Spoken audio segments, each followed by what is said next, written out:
जगतगुरु रामभद्राचार्य ने प्रेमानंद महाराज पर कुछ ऐसा कह दिया जिससे संत समाज दो हिस्सों में बंट गया।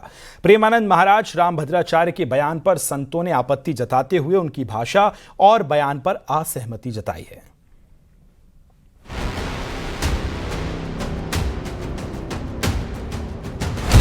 जगतगुरु रामभद्राचार्य ने उठाए प्रेमानंद महाराज पर सवाल। प्रेमानंद महाराज के समर्थन में उतरा संत समाज।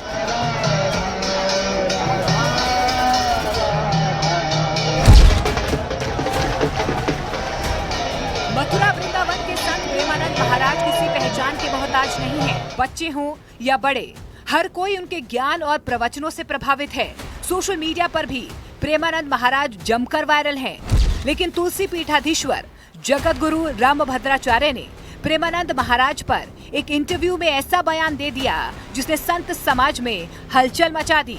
दरअसल एक YouTube चैनल को दिए इंटरव्यू में जब जगतगुरु रामभद्राचार्य से पूछा गया कि सोशल मीडिया में कई लोग ऐसे हैं जो वृंदावन आते हैं और प्रेमानंद जी महाराज के लिए कहते हैं कि वो चमत्कार हैं, तो रामभद्राचार्य जी ने कहा, कोई चमत्कार नहीं है। चमत्कार यदि है तो मैं चैलेंज करता हूँ, प्रेमानंद जी एक अक्षर मेरे सामने संस्कृत बोलकर दिखा दें या मेरे कहे हुए संस्कृत श्लोकों का अर्थ समझा दें। मैं आज खुलकर कह रहा हूँ, वो मेरे बालक जैसे हैं। मैं उन्हें ना विद्वान कह रहा हूँ, ना साधक, ना चमत्कारी।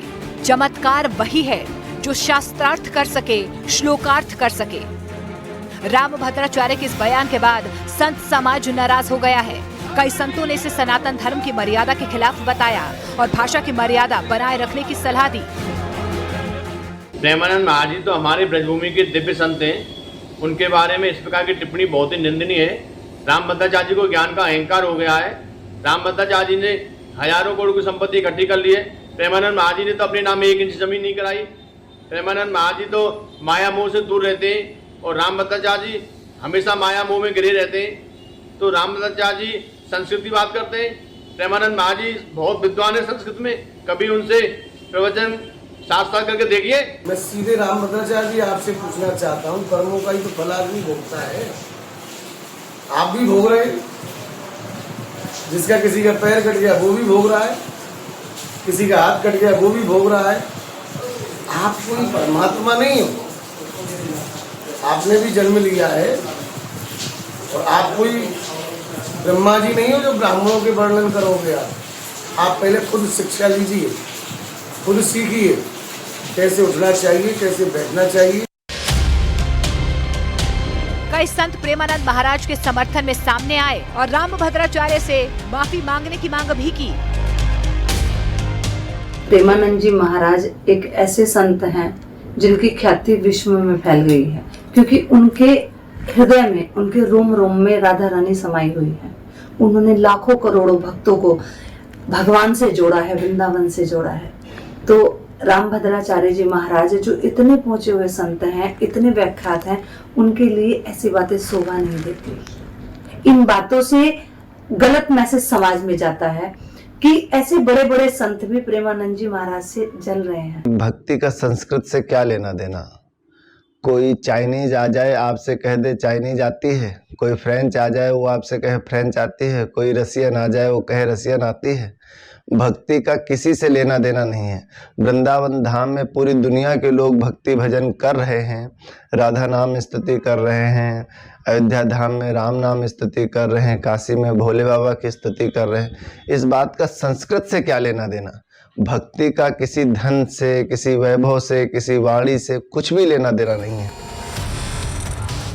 इस बयान ने संत समाज को दो खेमों में बांट दिया है। जहां पर कुछ संतों ने रामभद्राचार्य के बयान को अनुचित ठहराया, तो वहीं कई संत प्रेमानंद महाराज के समर्थन में खुलकर सामने आए हैं। एक तरफ रामभद्राचार्य इसे विद्वता और शास्त्र ज्ञान का सवाल मानते हैं, तो दूसरी तरफ संत समाज प्रेमानंद महाराज के भक्ति मार्ग को ही असली चमत्कार बता रहे हैं। देखिए, हमारे भारतवर्ष में सनातन संस्कृति की जो धारा रही वो एक धारा में भक्ति का भाव भी रहा। और प्रेमानंद जी, हमारे यहाँ असंख्य संत हुए जिनको संस्कृत नहीं आती थी, वो पढ़े लिखे भी नहीं थे और बहुत बड़े बड़े संत हुए। तो मैं इस विचार से सहमत नहीं हूँ। रामभद्राचार्य जी ने जो भी संत श्री प्रेमानंद जी महाराज जी के बारे में कहा है वो बिल्कुल भी शोभनीय नहीं है, क्योंकि संत श्री प्रेमानंद जी महाराज जी जो कलयुग के एक बहुत ही दिव्य संत हैं, जो हमेशा ही पाखंडवाद का विरोध करते हैं और उन्होंने लाखों युवाओं को, युवतियों को बुरे कर्मों से सतमार्ग की ओर ला दिया।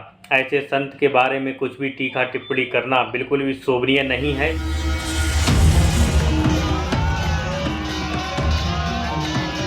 विवाद ने मथुरा वृंदावन के आध्यात्मिक माहौल में एक नई बहस छेड़ दी है, जहां पर एक और विद्वता और शास्त्रों के महत्व की बात की जा रही है, तो वहीं दूसरी तरफ भक्ति और सादगी पर चर्चा हो रही है। संत समाज इस मुद्दे पर एकजुटता की अपील कर रहा है ताकि सनातन धर्म की गरिमा बनी रहे।